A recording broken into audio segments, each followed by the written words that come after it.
Hi guys, இன்னைக்கு உங்களுக்காக ஒரு டைம் டிராவல் மூவியை கொண்டு வந்திருக்கேன். ஸோ மூவியோட ஒன்லைனர் பார்ப்போமா? ஸோ இமேஜினரி பண்ணுங்க, 1999 இருக்கிற ஒருத்தர் கூட 2022 இருந்து நீங்க பேச முடிஞ்சிருச்சுன்னா இது சயின்ஸ் ஃபிக்ஷன் இல்லை. ஸோ இந்த மூவியோட செம மைண்ட் ப்ளோவிங் ஸ்டோரி. 1999 to 2022 23 வருஷம் கேப். ஆனால் ஒரு மெசேஜ் 2 டைம் லைனை கனெக்ட் பண்ணுது. அதுக்கப்புறம் நடக்கிற ட்விஸ்ட் எல்லாம் வேற லெவல். ஸோ இதை பாஸ்ட்டை மாற்றின ஃபியூச்சர் மாதிரி தெரியும். ஆனால் இந்த மூவியில் இருக்கிற ஒரு சின்ன டிசிஷன் 2 பேரோட லைஃப்பை எப்படி தலைகீழ மாற்றுச்சுன்னு பார்த்தா நீங்களே ஷாக் ஆகிருவீங்க.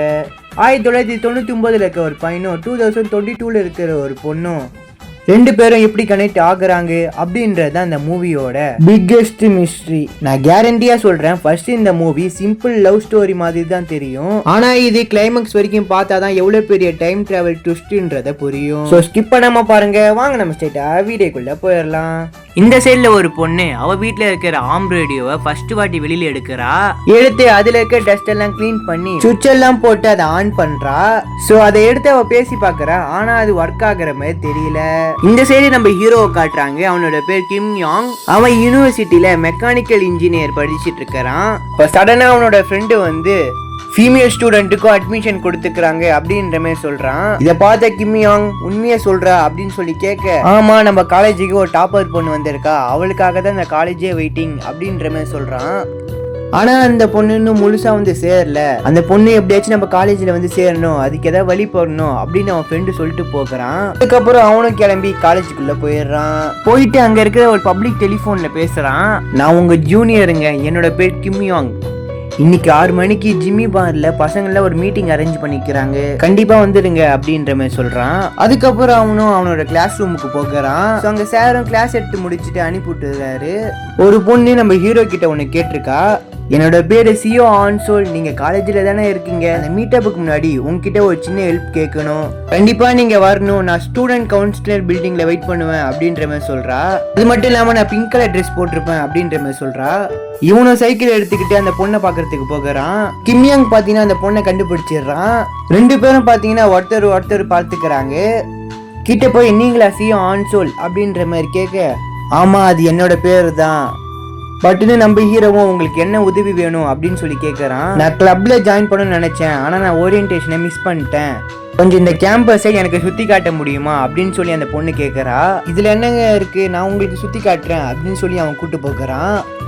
ஃபர்ஸ்ட் கிட்டார் வாசிக்கிற இடத்துக்கு கூட்டு போகிறான். அவங்களும் அதை கேட்டு இருக்கப்ப பட்டுன்னு நம்ம ஹீரோவும் இது உங்களுக்கு செட் ஆகாது, ஆமா தானே அப்படின்னு சொல்லி கேட்கறான். அதுக்கு அவங்களும் சரின்னு சொல்லிடுறாங்க. அதுக்கப்புறம் அவனும் படத்துக்கு கூட்டு போகிறான். அதுல பாத்தீங்கன்னா அதிகமா சாவடிக்கிற சீனாவே இருக்குது. அதை பார்த்து அந்த பொண்ணு பயந்து போய் வேணான்னு சொல்லிடுறா. கடைசியா ஒரு இடத்த வச்சு ஒரு மாதிரி எக்ஸ்பிளைன் பண்ணிட்டு இருப்பாரு. ஸோ அதை கேட்டு அவங்க 2 பேரும் அந்த இடத்த விட்டு கிளம்பிடுறாங்க. அதுக்கப்புறம் சியோ ஆன்சோல் பார்த்தீங்கன்னா ஒரு ஸ்டோர்ல இருக்கிற ஒரு ஆம் ரேடியோவை பார்க்குறாங்க. அது எனக்கு ட்ரை பண்ணி பார்க்கணும்னு சொல்லி ஆசையா இருக்குன்னு சொல்லி கிம் கிட்ட போய் சொல்றாங்க. அதுக்கப்புறம் அந்த டோரை திறக்கிறதுக்கு 2 பேரும் ஒரே நேரத்தில் கை வைக்கிறாங்க. பார்த்தா 2 பேருக்கும் கை வச்ச உடனே ஒரு மாதிரி ஷாக் அடிக்குது. கான் சொல்லும் என்ன ஷாக் அடிக்குது அப்படின்னு சொல்லிட்டு அவனோட கண்ணத்தை பிடிச்சிக்கிட்டு பேட் லக் அப்படின்ற மாதிரி சொல்லி சிரிக்கிறா. அதுக்கப்புறம் 2 பேருமே டின்னருக்கு போகிறாங்க. இவங்க சாப்பிட்டு இருக்கப்ப அப்ப யாருன்னு தெரியாத ஒருத்தன் இவங்க பக்கத்துல வந்து உக்காடுறான். என்ன படிக்கிற அப்படின்னு அந்த ஆன்சோல் கிட்ட போய் கேட்கறான். நான் ஸ்கூல்ல ஃபர்ஸ்ட் மார்க் எடுத்து இப்ப நான் இன்ஜினியரிங் படிக்கிறேன் அப்படின்ற மாதிரி சொல்றா.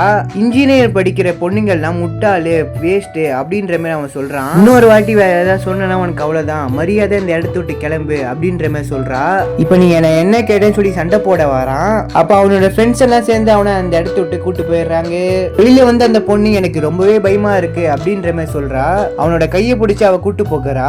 பார்த்த உடனே அவ மேல அவனுக்கு அட்ராக்ஷன் வந்துருச்சு. அதுக்கப்புறம் கிம் யாங்கும் அந்த பொண்ணை வீட்டில் விட்டுட்டு அவனும் கிளம்பிடுறான். அன்னைக்கு நைட்டே அவனோட ஃப்ரெண்டு கிட்ட போயிட்டு அந்த ஒரு பொண்ணு அந்த ஆம் ரேடியோவை யூஸ் பண்ணி பார்க்கணும்னு சொல்லி சொன்னதுனால அவன் ஃப்ரெண்டு கிட்ட இந்த ஆம் ரேடியோவை இவன் வீட்டுக்கு கொண்டு வந்துடுறான். அதுக்கப்புறம் அவனோட மாக்மேன் கிட்ட போய் பேசுறான். அது வேற ஒன்றும் இல்லை, அது ஒரு ஆமை. இன்னைக்கு நடந்ததெல்லாம் அதுகிட்ட சொல்லி பேசுறான். ஸோ அடுத்த நாள் காலையில 2 பேரும் காலேஜில் மீட் பண்ணிக்கிறாங்க. இப்போ அந்த பொண்ணு அவளோட ட்ரீம் எல்லாம் சொல்றா. மெக்கானிக்கல் இன்ஜினியரிங்ல நான் மேனுஃபேக்சர் பண்ணணும், நான் ஒரு சின்ன ஃபேக்டரி ஆரம்பிச்சு அதுல நிறைய பணம் சம்பாதிச்சு காட்டணும் அப்படின்ற மாதிரி சொல்றா. நீ என்ன பண்ண, உனக்கு எதுவும் ஆசை இல்லையா அப்படின்னு சொல்லி கேட்கறா. அதுக்கு அவனு நான் உன்னை கிஸ் பண்ணணும் அப்படின்னு சொல்லிடுறான். கேட்டவனே அந்த பொண்ணுக்கும் ஒன்றும் புரியல, அப்படியே ஸ்டெக் ஆகி போயிடுறா. அவனும் அவன் ஃப்ரெண்டு கூப்பிடுறான்னு சொல்லிட்டு பயத்தோட அந்த இடத்த விட்டு கிளம்பி போயிடுறான். அன்னைக்கு நைட்டு அவனோட மார்க் மேன் கிட்ட சொல்லி ரொம்பவே ஃபீல் பண்றான். தெரியாம நான் கிஸ் கேட்டு சொதப்பி வச்சிட்டேன்னு சொல்லி. அப்ப சடனா இவன் எடுத்துட்டு வந்த ஆம் ரேடியோல இருந்து ஒரு மாதிரி சத்தம் கேக்குது. இவனும் ஓடி போய் அங்க இருக்கிற சேர்ல உட்காடுறான். அப்ப அந்த ஆம் ரேடியோல இருந்து சீக்கியூ யாரா இருக்கீங்களான்னு சொல்லி ஒரு பொண்ணு வாய்ஸ் கேக்குது. அப்ப கிம்மும் மைக் எடுத்து உங்களுக்கு கேக்குதான்னு சொல்லி கேக்குறான். வாவ், இது ஒர்க் ஆகுது அப்படின்னு சொல்லி அவ சந்தோஷப்படுறா. சோ ஃபர்ஸ்ட் டைம் ஆம் ரேடியோ யூஸ் பண்றீங்களா சொல்லி கிம் கேக்குறான். ஆமா, ஃபர்ஸ்ட் டைமா இப்பதான் யூஸ் பண்றேன் அப்படின்ற மாதிரி சொல்றா. சரி ஓகே, நம்ம 2 பேரை பத்தி இப்ப இன்ட்ரோடியூஸ் பண்ணிக்கலாம் அப்படின்ற மாதிரி சொல்றான். ஆமா, இந்த ஒரு புக்லயும் அதான் போட்டிருக்கு. எது உங்ககிட்ட புக்கெல்லாம் இருக்கா அப்படின்னு சொல்லி ஷாக்கிங்கா கேக்குறான். இது எங்க அப்பா அம்மா தான் வாங்கி கொடுத்தாங்க, நான் முன்னாடியே இதை யூஸ் பண்ணிக்கிறேன் அப்படின்ற மாதிரி சொல்றா. சரிங்க, என்னோட பேரு கிம் யாங், நான் ஹானிக்யூ யூனிவர்சிட்டியில படிச்சுட்டு இருக்கிறேன். அட, நானும் அதே யூனிவர்சிட்டி தான், இது உண்மையாவா அப்படின்னு சொல்லி நம்ம கிம் கேக்குறான். நான் என்னோட அசைன்மெண்ட்டுக்காக நான் ஒரு ஸ்டேஜ்ல இன்டர்வியூ எடுக்கணும், அந்த அசைன்மெண்ட்டுக்கு நான் உதவி செய்யலாமா? நீங்க எனக்கு அந்த புக்கை கொடுத்தா ரொம்பவே உதவியா இருக்கும், நீங்க அந்த புக்கை கொடுத்தா நான் எல்லாமே கத்துப்பேன் அப்படின்ற மாதிரி சொல்றான். நாளைக்கு நம்ம மீட் பண்ணலாமா? நாளைக்கு நீங்க ஓல்டு பில்டிங் வந்துருங்க, அங்க மீட் பண்ணிக்கலாம் அப்படின்ற மாதிரி சொல்லிடுறா. இவனும் அந்த இடத்துக்கு வந்து ரொம்ப நேரம் வெயிட் பண்ணிட்டு இருக்கிறான். எல்லாரும் அந்த இடத்துட்டு போயிடுறாங்க. ஸோ இவன் மட்டும் வெயிட் பண்ணிட்டு இருக்கிறான். ஸோ ஒரு கட்டத்துல இவனால அங்க நிக்க முடியாம அந்த இடத்த விட்டே கிளம்பிடுறான். பாத்தீங்கன்னா அந்த பொண்ணு அவனுக்காக அந்த இடத்துல 2 மணி நேரமா மழையில நின்று இருக்கிறா. அப்பன்னு பார்த்து அந்த பொண்ணோட ஃப்ரெண்டு வந்து அவளை அந்த இடத்த விட்டு கூட்டு போகிறான். போயிட்டு அங்க இருக்கிற நூடுல்ஸை வாங்கி கொடுத்து அந்த பொண்ணோட தலையில கையை வச்சு, உன்னோட உடம்பு கொஞ்சம் ஹீட்டா இருக்கு, தூங்குறதுக்கு முன்னாடி ஒரு மாத்திரையை போட்டு தூங்கு அப்படின்னு சொல்லிட்டு அந்த பையன் கிளம்பிடுறான். சைட்ல சொன்ன மாதிரி அந்த பொண்ணுக்கு கோல்டு வந்துருது. இப்ப கிம்மும் நீங்க வரேன்ட்டு வரவே இல்லை அப்படின்ற மாதிரி கேக்குறான். நான் மழையில 2 hours உங்களுக்காக வெயிட் பண்ணேன் தெரியுமா? எனது எவ்வளவு வெயில் அடிக்குது, மழை பெய்யுது அப்படின்ற மாதிரி சொல்றீங்க, நான் உங்ககிட்ட சாரி கேட்காதனால பொய்யெல்லாம் சொல்லுவீங்களா அப்படின்னு சொல்லி கேட்கறான். அதுக்கு அந்த பொண்ணு வெளியில மழை பெய்யறத மைக்கு மூலியமா கேட்க வைக்கிறா. அதை அவன் கேட்டுட்டு, வீட்டுல ஏதோ ஃப்ரை பண்றீங்க, அது மழை பெய்யுதுன்றீங்களா, என்கிட்டயே போய் சொல்றீங்களா அப்படின்ற மாதிரி கேட்கறான். அந்த பொண்ணு ஒண்ணு புரியாம ஃப்ரையா அப்படின்ற மாதிரி கேட்கறா. பட்டுன்னு 2 பேரும் ஒரு சிக்னலும் கட் ஆயிருது. ஸோ அடுத்த நாள் ஆம் ரேடியோல பேசின அந்த பொண்ணோட காலேஜ்ல அசைன்மெண்ட் ப்ரோக்ராம் நடக்குது. அதுல இருக்கவங்க எல்லாருமே அவங்களோட பிரசன்டேஷனை காட்டுறாங்க.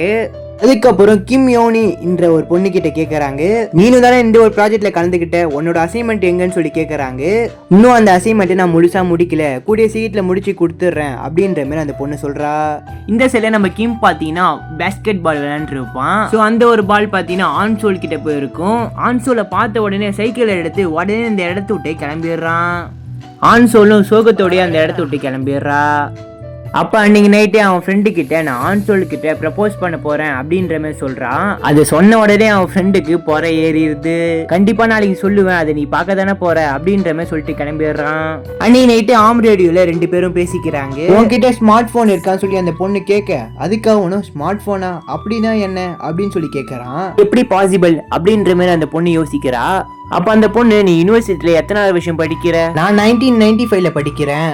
1995 அப்படின்னு சொல்லி அவ சிரிச்சிட்டு, நான் 2021ல படிக்கிறேன் அப்படின்ற மாதிரி அந்த பொண்ணு சொல்றா. இதை கேட்ட கிம்மும் அந்த பொண்ணு பைத்தியம்டா அப்படின்னு அந்த மார்க்மேன் கிட்ட போய் சொல்லிட்டு இருக்கான். ஆமா, இப்ப 1999 தான் நடக்குது, நீ நம்ம 2021ன்ற, ஒழுங்கா போய் நீ ஒரு டாக்டரை பாரு அப்படின்னு சொல்லி நம்ம கிம் சொல்றான். அதுக்கு அந்த பொண்ணுமே சரி உன் ஃபோன் நம்பரை கொடு, அதுக்கு நான் ஃபோன் அடிக்கிறேன் அப்படின்ற மாதிரி சொல்றா. அவனும் நம்பரு கொடுக்குறான். பார்த்தா நம்பரு 0ல இருந்து ஸ்டார்ட் ஆகுது. 0ல இருந்து நம்பரா அப்படின்னு அந்த பொண்ணு குழம்பி போயிடுறா. அதுக்கப்புறம் போன் அடிச்சு பார்த்தாலும் போன் போகல. கடைசியில அந்த பொண்ணு இதான் கரெக்டா இருக்கும் அப்படின்ற மாதிரி சொல்றா. இருக்கிற போன் பூத்துல நீ நம்பர் எழுதிட்டு போ, இது கரெக்டா இருக்குமான்னு பாக்கலாம் அப்படின்ற மாதிரி சொல்றா. இவனும் காலைல வந்து லைன்ல நின்று அங்க இருக்கிற போன் பூத்துல நம்பர் எழுதிட்டு போகிறான். அதுக்கப்புறம் கொஞ்ச நாள் சென்று அந்த ஒரு பொண்ணு அந்த போன் பூத்துக்கு வரா. வந்து கிம் ஏதாவது எழுதி இருப்பானா சொல்லி தேடிட்டா சொன்ன மாதிரி அவன் எழுதி வச்சுட்டு போய் அந்த பொண்ணுக்கு ஒண்ணுமே புரியல. அடுத்த பார்த்த உடனே எனக்கும் கொஞ்சம் குழம்பிதான் போயிருக்கு. அதுக்கப்புறம் இந்த விஷயத்த அவளோட ஃப்ரெண்டு கிட்ட தான் போய் சொல்றா.